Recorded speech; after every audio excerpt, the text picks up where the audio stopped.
Monsieur le ministre de l'Éducation nationale, Monseigneur, Monsieur le secrétaire général de l'enseignement catholique, cher Philippe, Mesdames et Messieurs les présidents ou secrétaires généraux d'organismes partenaires, Mesdames et Messieurs les directeurs diocésains, Mesdames et Messieurs les chefs d'établissement, Mesdames et Messieurs les enseignants, chers amis des appels venus de partout. Après avoir fait face à une crise sanitaire majeure qui a bousculé nos référentiels, nos certitudes, et nous a obligés à reporter ou annuler nombre de nos projets, nous avons dû gérer du mieux possible pour permettre à nos enfants de poursuivre leur scolarité. Dans les mois suivants, nous avons tous travaillé pour garder des écoles ouvertes et je tiens aujourd'hui à rendre hommage aux chefs d'établissement et aux équipes éducatives qui ont eu à vivre une période difficile entre des protocoles sanitaires compliqués, des directives ministérielles fluctuantes. Je remercie aussi tous les parents des appels qui se sont impliqués pour aider au quotidien, rivalisant d'ingéniosité et de disponibilité pour accompagner enseignants et personnel au GEC et pour faire preuve de solidarité entre parents d'élèves. Ce week-end, enfin, nous avons pu vivre un temps tous ensemble. Le 22e Congrès national de l'appel, Parents, écoles, bougeons-nous pour que l'école change vraiment, s'achève, il est presque terminé, mais après 3 journées passionnantes, riches d'échanges et d'idées nouvelles, dans ce beau palais des congrès de Nice, nous sommes tous prêts à investir le monde de l'éducation pour lancer de nouveaux projets et relever de nouveaux défis. Il y a quelques instants, quand je vous ai salué, j'ai vu les amis qui avaient un petit moment de doute, des têtes qui se tournaient. Le président de l'appel a-t-il un problème de vue ? Non, le nouveau ministre de l'Éducation nationale n'est pas aujourd'hui dans la salle. Monsieur Blanquer était avec nous lors de notre délégation nationale du mois de décembre. Mais monsieur Pape Diaye vient seulement d'être nommé depuis 2 jours et ne pouvait donc pas être à Nice ce dimanche. C'est pourtant bien à lui que s'adresse la première partie de mon discours que nous lui transmettrons, bien entendu. Monsieur le ministre, nous tenons à vous présenter dès maintenant tous nos vœux de réussite pour relever les défis immenses dont vous voudrez vous saisir. Monsieur le ministre, l'appel sera toujours présente pour répondre aux sollicitations, pour travailler à l'amélioration du système éducatif de notre pays et sera, comme elle l'a toujours été, un acteur passionné. Première association de parents d'élèves de France et au-delà, une des très grandes associations de notre pays, nous rassemblons aujourd'hui plus de 980 000 familles adhérentes. Ce nombre, en progression constante, est le signe tangible du dynamisme de notre mouvement qui existe depuis 92 ans. Il est le résultat de milliers de rencontres en tout point du territoire, de milliers d'actions menées dans les établissements d'enseignement catholique, rencontres et actions au goût de partage qui ont donné à des parents toujours plus nombreux l'envie de nous rejoindre. Ce nombre est également le révélateur de la confiance réciproque qui existe au sein des communautés éducatives de l'enseignement catholique. L'appel, soyez-en assurés, sera toujours un partenaire loyal car nous ne voulons qu'une chose, le meilleur pour tous les jeunes en âge d'être scolarisés dans notre pays. Partenaire loyal, donc, mais également partenaire déterminé. Déterminé à défendre la liberté de choix des familles, premiers et ultimes éducateurs de leurs enfants. Ainsi, les conditions d'ouverture des établissements ne sont pas négociables, car nous tenons à le rappeler, les enfants sont différents et ont besoin de projets éducatifs différents.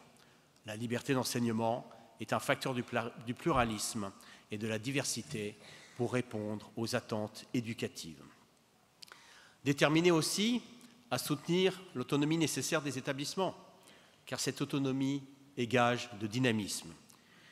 Il est temps de faire confiance aux acteurs de terrain. La subsidiarité et l'expérimentation sont absolument nécessaires au bon fonctionnement de notre système éducatif. Déterminé à soutenir les parents d'élèves. Il n'y a pas de parents démissionnaires, il y a simplement des parents désorientés. Chacun doit trouver sa place dans une communauté éducative. Déterminé également à valoriser la relation entre l'école et la famille. Cette relation est au cœur de l'éducation. Elle doit se nourrir d'une confiance réciproque. Elle est le levier principal pour permettre l'épanouissement et la réussite de nos enfants. Monsieur le ministre, nous souhaitons que l'État dise clairement ses projets, qu'il affirme que l'éducation est une mission prioritaire de la nation, qu'il donne sans réserve sa confiance à tous ceux qui y participent loyalement. Alors pourrons s'édifier sur le socle du bien commun une école ouverte et rassurante, une école solidaire, généreuse et apaisée. Pendant la campagne présidentielle, Monsieur le Président de la République a avancé plusieurs idées qui ont retenu notre attention. Il veut décloisonner l'école et il précise que ce décloisonnement doit se faire avec les familles, les associations et les communes qui s'occupent du périscolaire. M. Macron désire également que l'école puisse être un espace d'expérimentation. Il appelle de ses vœux une augmentation des heures d'accompagnement à l'orientation. Il souhaite une amélioration de l'attractivité du métier d'enseignant, accompagnée d'une revalorisation financière et d'une présence des enseignants plus importante dans les établissements aux côtés des élèves. Il ambitionne également de rapprocher l'école de l'entreprise, d'où sa proposition de création d'un nouvel enseignement de la 5e à la 3e, une demi-journée par semaine consacrée au numérique, au savoir manuel et à la découverte des métiers, avec des rencontres de professionnels. Sur tous ces projets, Monsieur le ministre, nous sommes d'accord. Alors allons-y maintenant et sans attendre pour que l'école change vraiment. Et nous vous invitons, Monsieur le ministre, à aller encore plus loin. Parmi les nombreuses propositions de l'appel, nous attirons votre attention sur 4 d'entre elles. Le temps périscolaire ne doit pas rester le maillon faible de l'école. Il doit être considéré comme un temps pleinement éducatif. Ainsi, et Philippe l'a rappelé tout à l'heure, comment accepter que les aides sociales soient refusées parce qu'un enfant n'est pas scolarisé dans une école publique, mais dans une école catholique, pourtant associée par contrat à l'État. En particulier, les aides concernant la restauration scolaire doivent être les mêmes pour tous. Comment accepter que les accompagnements d'enfants en situation de handicap ne soient pas pris en charge pendant la pause méridienne? Et alors que les frais de cantine doublent déjà les frais de scolarité, la loi Egalim, qui est une réelle avancée pour la qualité des repas de nos enfants, ne doit pas devenir un frein supplémentaire. Parce qu'il n'y a pas 2 sortes d'enfants, il ne doit pas y avoir des aides sociales à 2 vitesses. Et la santé des enfants, justement, parlons-en. Depuis 40 ans, les jeunes ont perdu 25% de leur capacité cardiovasculaire. Seul un enfant sur 2 bouge au moins 1 heure au cours de sa journée. Nous demandons, au vu de ces chiffres donnés par la Fédération française de cardiologie, qu'un plan d'urgence soit lancé, que ce sujet devienne une grande cause nationale. Et donc je vous annonce que les 2 prochaines semaines des appels auront pour thématique l'éducation sportive et la santé, en collaboration avec nos amis de l'UXEL.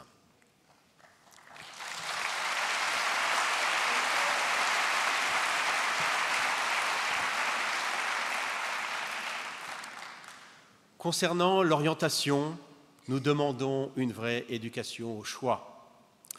L'accompagnement à l'orientation attache aujourd'hui trop d'importance au parcours scolaire et aux notes, et pas assez à la personne et ses compétences.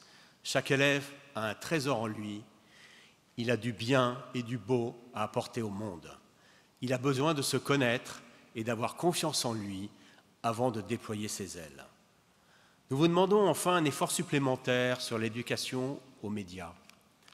L'école doit former des esprits libres et ouverts. L'école doit être l'exact contraire des réseaux sociaux. Elle doit être un espace où l'on apprend à réfléchir, où on prend le temps d'échanger, de créer.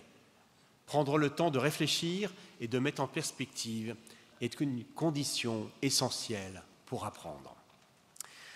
Mais, chers amis, mon discours s'adresse également à vous tous. Et je tiens d'abord à vous remercier. Merci à vous tous, parents des appels, d'avoir fait le déplacement ou d'être présents devant vos écrans pour suivre ce congrès, votre congrès. J'ajoute, et vous le comprendrez facilement, un remerciement tout particulier à nos amis d'outre-mer.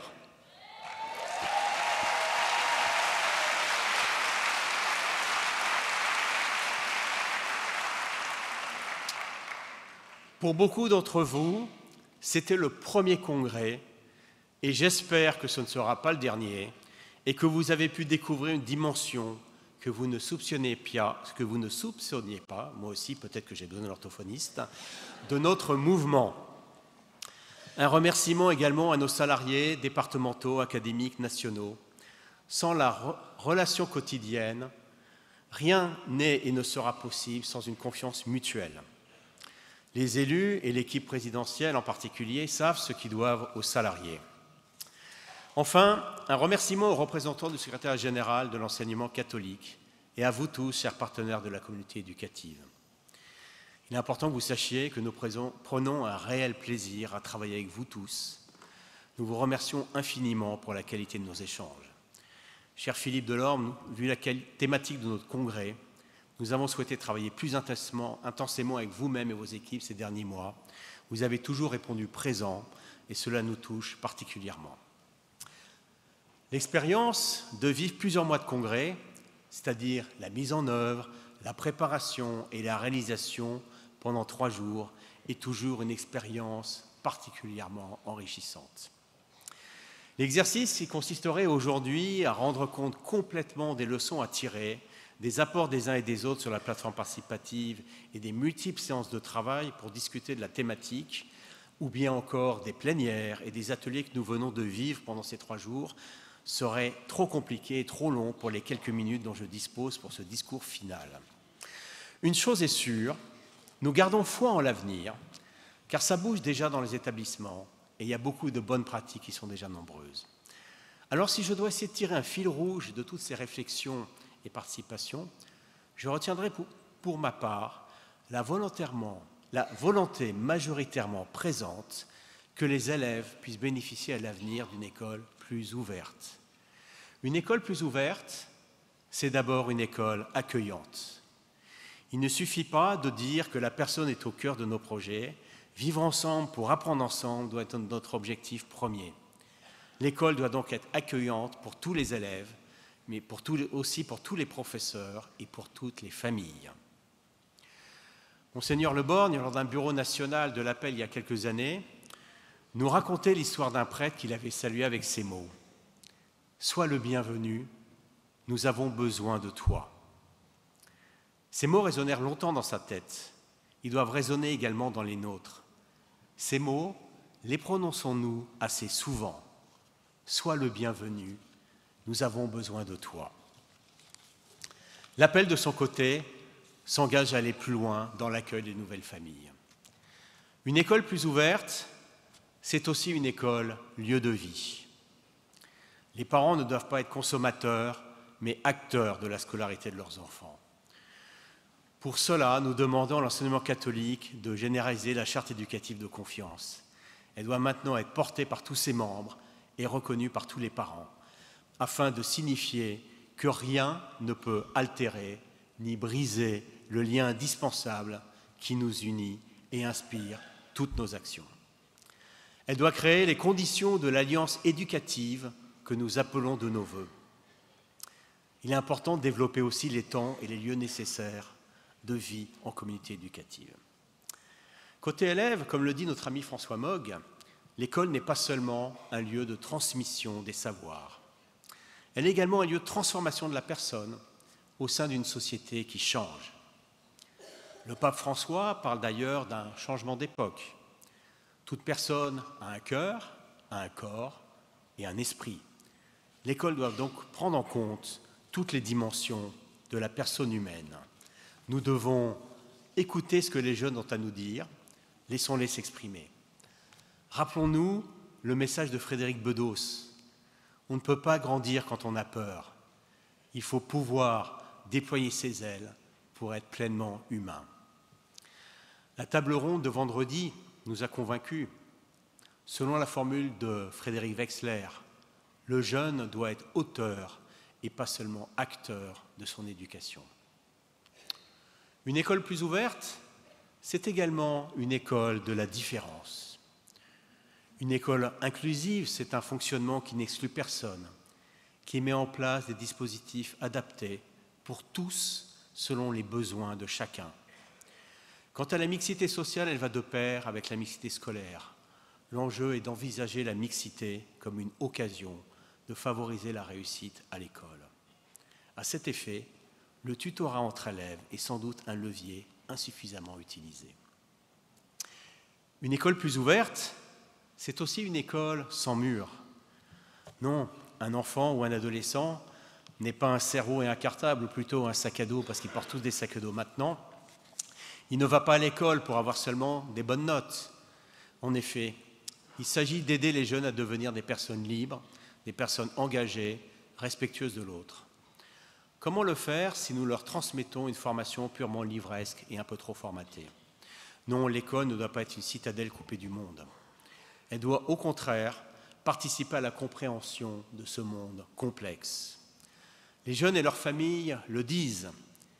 Ils attachent de plus en plus d'importance à l'ouverture sur le monde. Nous avons besoin que nos enfants connaissent l'histoire et la culture de leur pays, mais également comprennent leur environnement. Les expériences de décloisonnement entre disciplines et entre établissements des divers degrés et le développement du travail par projet en équipe pédagogique, qui se vise déjà dans pas mal d'établissements, mériterait à n'en pas douter à se généraliser. Une école ouverte, c'est aussi une école qui réconcilie les enfants et les élèves aux apprentissages. Nous croyons en la liberté et en l'initiative, et en particulier en matière pédagogique. Les enseignants ont 1000 qualités d'inventivité et de passion. Nous leur faisons confiance. Nous leur faisons confiance pour se transformer en magiciens et capter l'attention des élèves, et nous faisons confiance pour leur donner le goût d'apprendre. Pour cela, nous pensons que les enseignants doivent se libérer de certaines chaînes et oser utiliser au maximum leur liberté pédagogique. Réconcilier aux apprentissages, c'est aussi accepter l'erreur et donc arrêter l'évaluation-sanction. Évaluer, c'est donner de la valeur, comme nous le rappelait vendredi Bruno Humbeck. Et puis nous, parents, acteurs également du changement, n'oublions pas de transformer la traditionnelle question du soir à nos enfants. Quelle note as-tu? Doit devenir « Quelle bonne question as-tu posée aujourd'hui ?» Une école ouverte, c'est une école qui ose faire différemment. C'est une école qui remet le bulletin de notes lors d'une rencontre où parents, enfants et professeurs font un point d'étape de la scolarité, temps éducatif permettant de faire grandir le jeune. Cela est nécessaire pour mieux croiser les regards sur les enfants, pour faciliter la collaboration entre les parents et les enseignants et pour mieux accompagner les élèves. Cette collaboration est fondamentale, car en se rencontrant plus régulièrement, ils se comprendront mieux et pourront travailler dans le même sens pour la réussite de tous. Une école où le conseil de classe est un levier de progression pour chaque jeune et puisse dépasser le seul cadre de la note pour intégrer le projet du jeune et ses aspirations. La récente réforme du lycée nous force à repenser différemment le conseil de classe. Alors, osons continuer ce que certains ont déjà entrepris. Chers amis, l'appel est fier de la richesse reconnue de sa réflexion et de l'intensité de son action dans cet esprit de rassemblement. Ceux qui ont l'honneur de la diriger aujourd'hui et pour les 2 ans qui viennent, forts de votre confiance, vous invitent à les suivre résolument pour continuer à propager dans une école ouverte, convaincue et fraternelle le souffle de la liberté. Je vous remercie.